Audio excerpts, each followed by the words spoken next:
to be authentic. Do not try to match the energy of the people that you see on YouTube. Don't let your hair get in the way. Can't be defined by your mistakes. You know you try really hard, but sometimes you fall. Yeah, sometimes you Good fall. morning, good morning, good morning. I wanted to come talk to you guys today about why you should vlog your healing journey. So, personal experience, I've been vlogging my healing journey for about, I would say a little over a year now, maybe 2 years. I think I started off vlogging my weight loss. Now it's kind of like a combined mission, y'all. It's a combined mission because, mind, body, and soul. And when I look back on those videos, I can see so much growth within my mindset and just my being grounded, being present, showing up unapologetically, showing up authentically. Like, prime example is I've been watching, I watch a young lady named Opal, right? And Opal she does weight loss. She's tracking her weight loss journey. Now, on a platform where there are so many aesthetic channels, right? I mean, you see all the girlies in the high rises with the big, beautiful windows with the view of the city and so on. It can become a little intimidating when you're trying to just show up as your normal self. However, when I watch Opal's channel, like, Opal gives zero fucks. And I'm gonna tell you right now, girl, I love you. I love you because you've made it easier for me to show up and not necessarily get in my head about everything. Opal is a mom of, I believe, 3 or 4 kids. And so her house isn't always clean. She's not obsessing over it. And when I tell you, there are so many times I didn't vlog because my house wasn't clean. Again, she's a mom of 4 and she has help. I'm a mom of 3 with no help. So to expect my house to be spick and span all the time is just very, very unrealistic. Needless to say, watching that really put me in this mindset where it's like, this is some real life ass shit. This is not an aesthetic channel, so stop acting like you have to show up in that manner. So I say that because that's kind of like my mission with my channel, is to inspire, not necessarily to influence. That being said, it is empowering to have a visual of your journey, of your transformation, right? And this is why I tell you to take pictures when you're losing weight. This is why I encourage you to document your, opening a new business, whatever. One thing that social media has done right for us, as toxic as it can be, is allow people to document their process and show that it's not easy, to help inspire others. So let's get into the benefits. So benefit number 1 is self-reflection. Talking about your thoughts and your emotions on cameras often leads to deeper thoughts. If you watch my channel, then you'll notice every now and then I'll have something that I call messages from the mat, right? And messages from the mat essentially means I went to yoga today, and while I was on the mat, I came up with this message. This thought, this aha moment, whatever it is, right? And little do y'all know, when I come to share it with you, those messages sometimes is like 1 or 2 sentence haha. But as I talk it out, it becomes bigger. Also, as I talk things out, like, my perspective of it may change. When I'm talking to you guys and I'm thinking about it, and I'm thinking about the listener, right? And how the listeners are going to vary. So there may be a 20-year-old listener, a 30-year-old listener, maybe a single mom. There may be a married mom. When I'm thinking about all of the perspectives of the listeners and the wide range of it, it gives me the opportunity to have different perspectives of said topic. The next benefit is tracking your progress and being able to see your progress. For instance, you guys, like, it's been almost a whole year of me doing yoga with the yoga studio. I have never been this consistent with my yoga practice until I actually joined a yoga studio, number 1.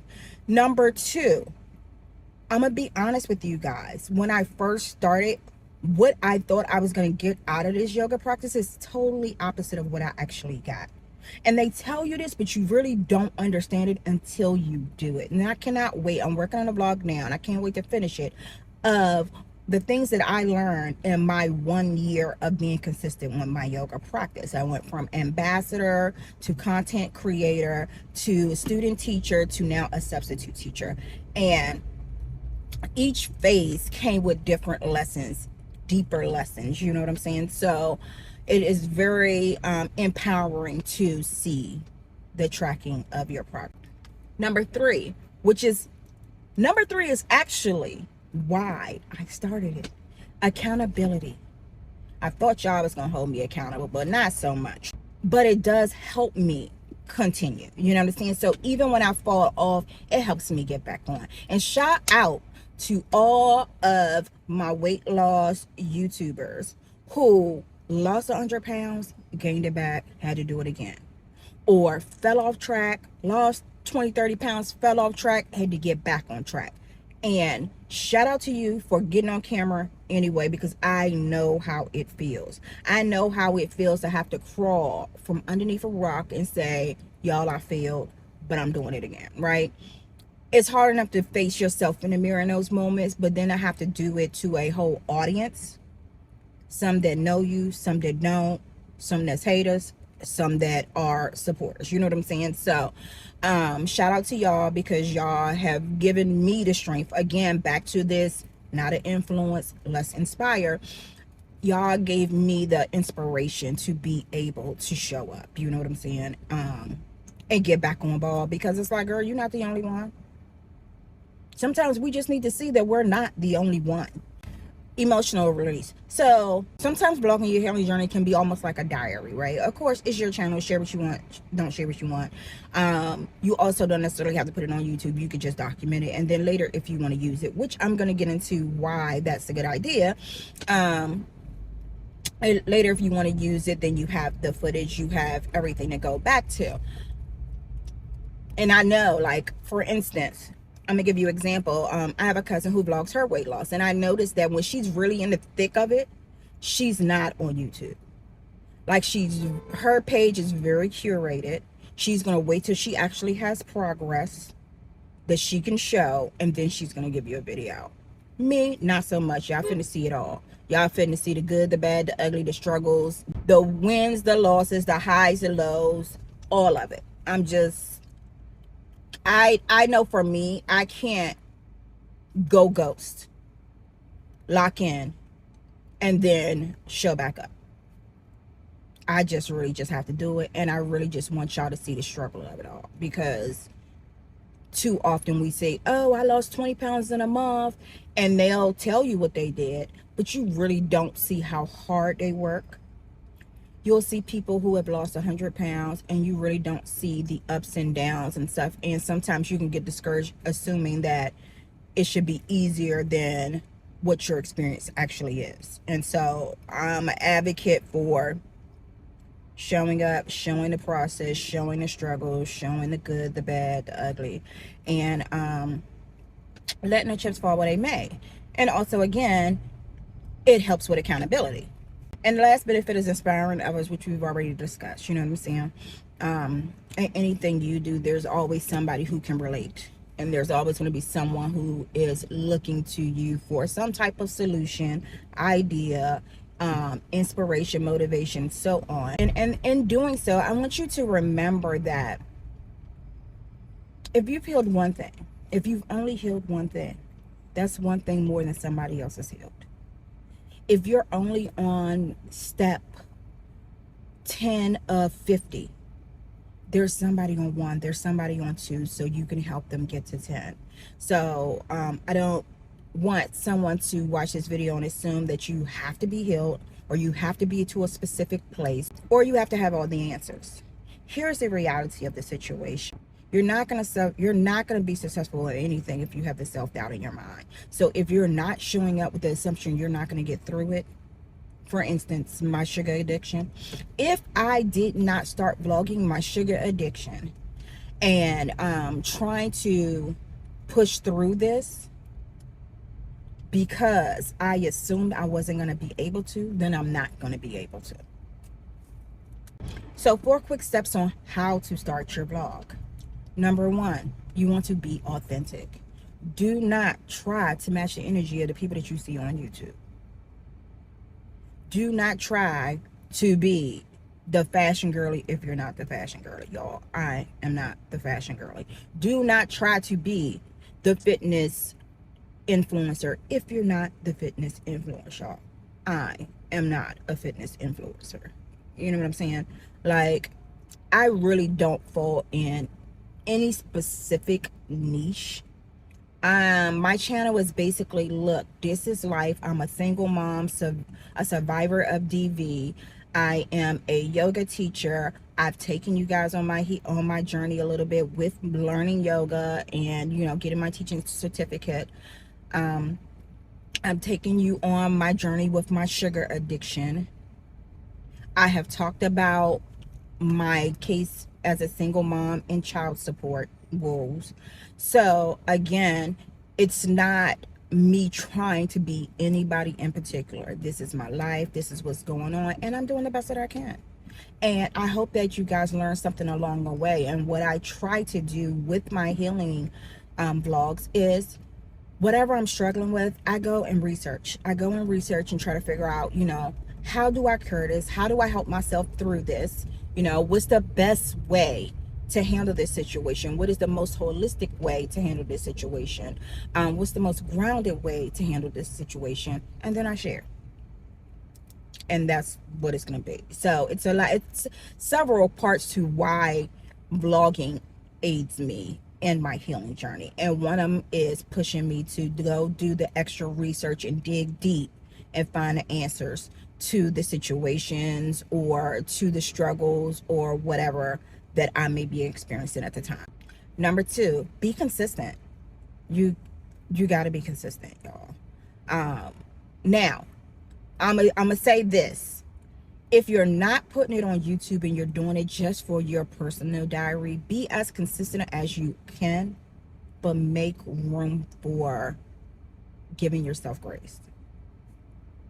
Make room to give yourself grace. Y'all, I'm not on camera all the time. I can't do it.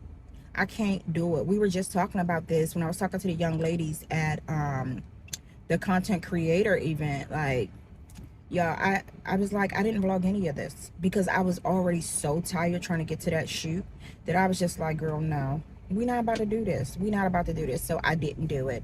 And I don't regret it. I really have forced myself to come at a place of peace and saying everything does not need to be on camera. It doesn't. Sometimes it's okay to go to an event and not pull your camera out and to just enjoy that moment and be present. So be as consistent as you are, giving yourself grace and considering your mental health. No judgment. Again, y'all, if you watch my channel, then you know I'm gonna tell you over and over, give yourself grace. I give myself grace. I'm not gonna beat up on myself. I don't care. The world does enough of that for me. I will not do it for myself. Now, will I hold myself to a higher standard? Yes. When I know better, I gotta do better. But I will not give myself grace. If I fall, I'm gonna pick my ass back up and get back on it. You know what I'm saying? So give yourself grace. Do not judge yourself. When you speak, be very mindful of how you're speaking about yourself, because not only are you speaking that about yourself and you're hearing yourself say it and you're processing it, but you're also speaking to other individuals, and how you treat you is how they'll learn how to treat you. So if you talk negative about yourself and then you start having negative comments in your comment section, know that you implanted that seed. And last but not least, capture your highs and lows. Do not create a vlog where the only thing you show is your highs. You are defeating the purpose. Not only are you defeating the purpose, yeah, you're going to be a little inspirational, but you're not being real and you're not being authentic. And I promise you, that's going to weigh on you after a while. It's going to weigh on you after a while. When you're in a funk, now you can't record because you're in a funk and you don't want to show up looking less than perfect. Baby, let it go. Let the thought of needing to be perfect and always needing to win on camera, let it go. It is not that relatable.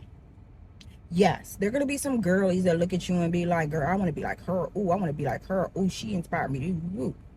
But you're not going to be relatable, and it's only going to last for so long. Because when they start to try to match that energy, and in their head, they're thinking that they're always supposed to have wins because they're doing what you told them to do, they're going to check out on your ass. But if they're trying to match your energy because oh, she lost this way, I'm going to try her method, da da da da, and it's not going perfect, but in your vlogs, you are showing your highs and lows, they're more likely to stick it with you. Now you become relatable because, yes, sis, I just hit that wall too, and I know what it feels like. A few quick tips, you know what I'm saying? Start simple, be natural, engage with your audience. Engage with your audience. I probably can do a little better with that. I'll be trying, y'all, but engage with your audience, and edit thoughtfully. So that's pretty much what I wanted to talk to you guys about this morning. I wanted to plug this into someone, so that they can vlog their healing journey, or vlog their weight loss journey, or vlog their entrepreneurship journey. Again, if you don't vlog it, just document it for your own sake. Document it for your own sake. It's also a way to bring you back to your why. It's also a way to keep you on track when you realize all the work you've done before. It's also a way to remind yourself that just because right now there's a low, don't mean you didn't have some highs. You know what I'm saying? So that's my morning word, y'all. I hope you guys have an amazing Wednesday. And yeah, until next time, love yourself, protect your energy, and deal with life's bullshit with grace and gratitude. Love ya.